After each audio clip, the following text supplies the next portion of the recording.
The weight of silence presses against my chest as I write these words. Words that have lived in the shadows of countless conversations. Unspoken truths that burn like embers in the throat of those who dare to see. You sit in the corner of yet another gathering, your fingers wrapped around a cup that has long since grown cold. The laughter around you feels hollow, manufactured, like actors delivering lines they've memorized but never truly understood. Your eyes, those cursed windows to a mind that never stops working, scan the room with the precision of a hawk circling prey. But you are not the predator here. You are something far more dangerous to their carefully constructed world. You are the witness. God, why don't you ever say anything? The question hangs in the air like smoke, and you feel the familiar tightening in your chest. How do you explain that your silence isn't emptiness but overflow?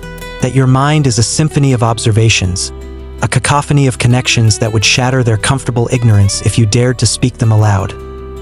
You see the way Sarah's smile never quite reaches her eyes when she talks about her marriage. You notice how David's voice rises an octave whenever he mentions his promotion, the insecurity bleeding through his boastful words like watercolors in rain. The tension between Mark and his brother crackles across the room like lightning before thunder, invisible to everyone else but deafening to you. This is the burden of sight, to see not just what is, but what lies beneath. The fears masquerading as confidence, the loneliness dressed up as independence, the desperation painted over with success.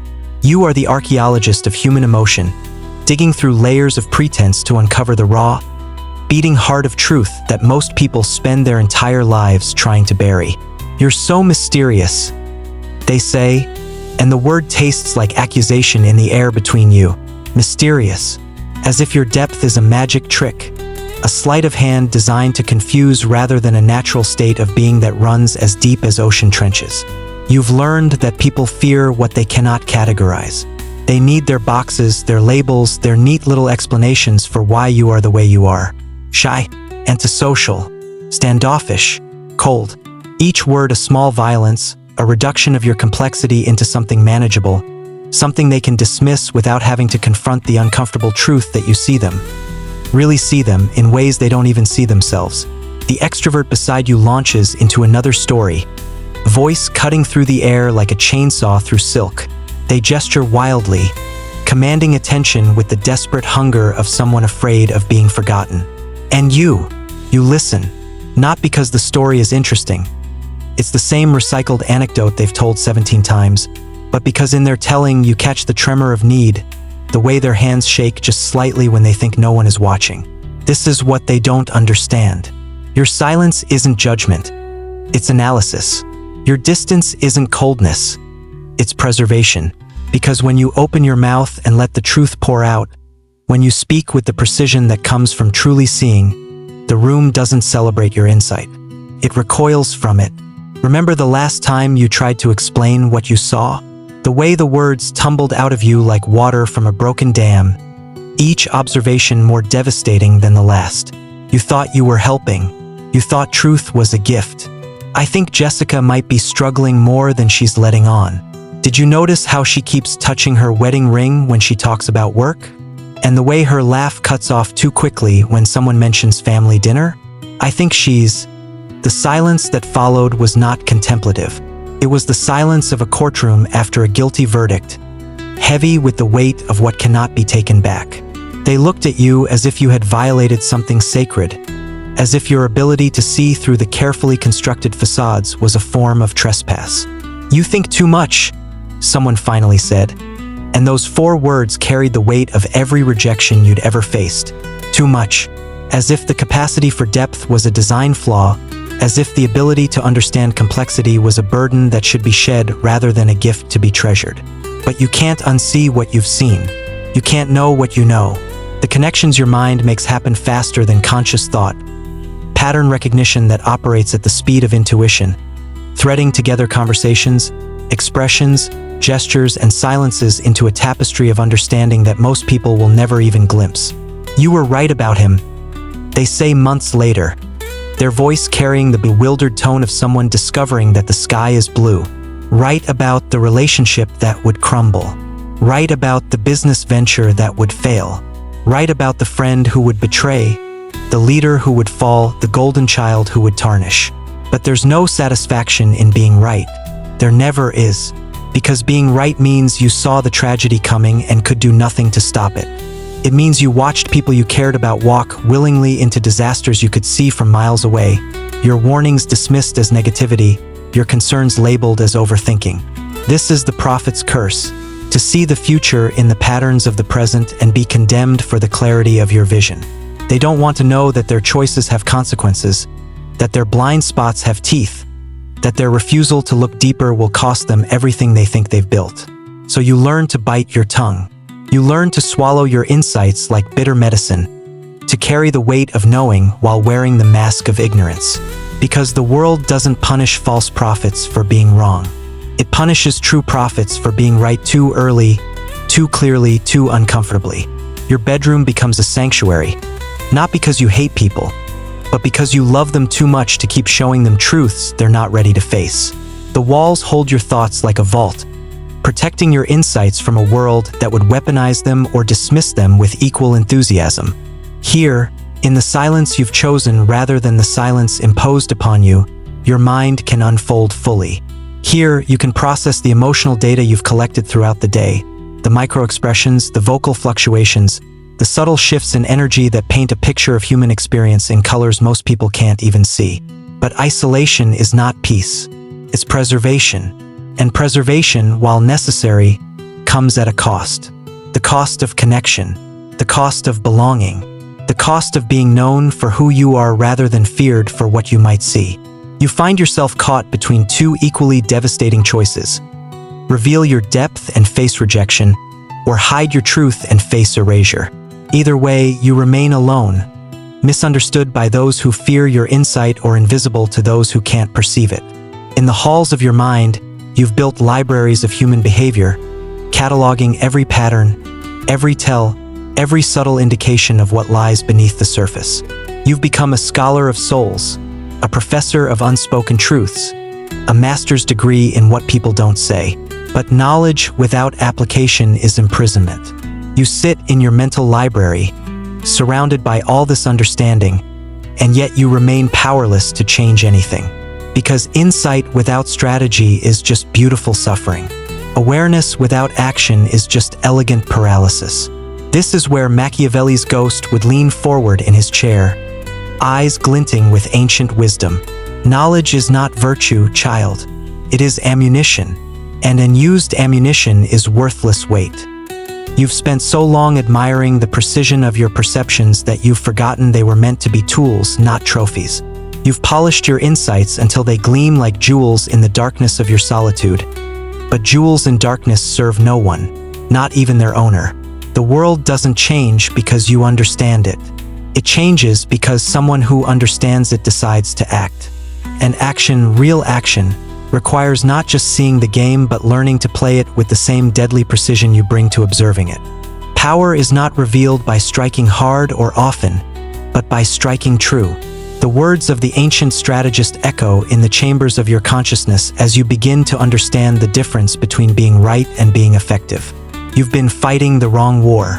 You've been trying to convince the world to see what you see, to understand what you understand, to appreciate the depth they instinctively fear.